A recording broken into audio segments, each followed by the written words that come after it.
On dit souvent que l'amour suffit pour se marier. Mais est-ce que c'est vrai?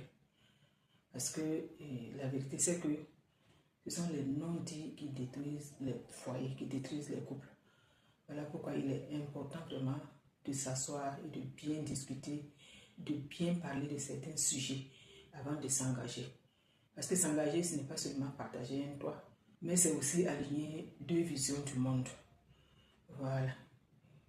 Donc avant de dire oui, il y a des zones d'ombre vraiment que vous devez absolument éclaircir.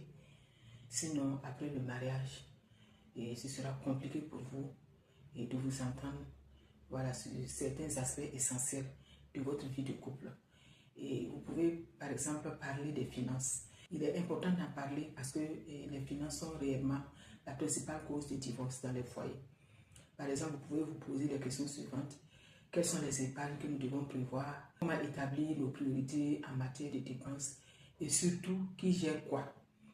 Ça, c'est une question très essentielle, voilà, qu'il faut se poser.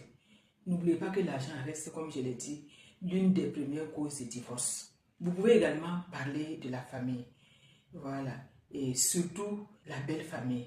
Quelle est la place que la belle famille va occuper dans notre vie de couple? Et également, c'est sur quelle base que nous allons éduquer nos enfants.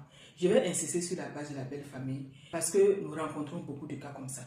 Voilà, parce que finalement, on ne sait pas quel est le rôle vraiment que la belle famille doit jouer dans la vie de couple. Parce qu'on se rend compte que c'est comme si c'est la belle famille qui dirigeait le foyer. Vous pouvez également parler de vos valeurs. Que signifie pour toi, par exemple, posez la question à votre conjoint, que signifie pour toi la fidélité, la loyauté ou encore l'humilité dans le couple? Est-ce que tu es prêt à déménager pour ma carrière si l'occasion se présente? Voilà. Donc, n'ignorez pas ces différentes questions. Voilà. Il faut effectivement en discuter, il faut en parler. Parce que faire des compromis, c'est bien. Mais faire des compromis sur des sujets dont on n'a jamais osé discuter, dont on n'a jamais osé aborder, c'est un peu compliqué.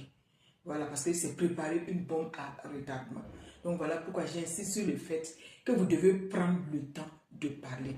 Vous devez prendre le temps d'aborder tous les aspects de la vie de couple pour ne pas être désagréablement surpris après.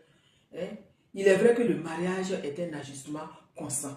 Mais pour s'ajuster, il faut d'abord se connaître. Il faut d'abord savoir ce qu'on attend du mariage. Quelles sont nos attentes? Quelles sont nos aspirations? Parce que le mariage n'est pas seulement de l'euphorie, mais c'est un projet de vie qu'on met en place. Ce n'est pas une question de sentiment seulement. C'est un projet de vie qu'on met en place.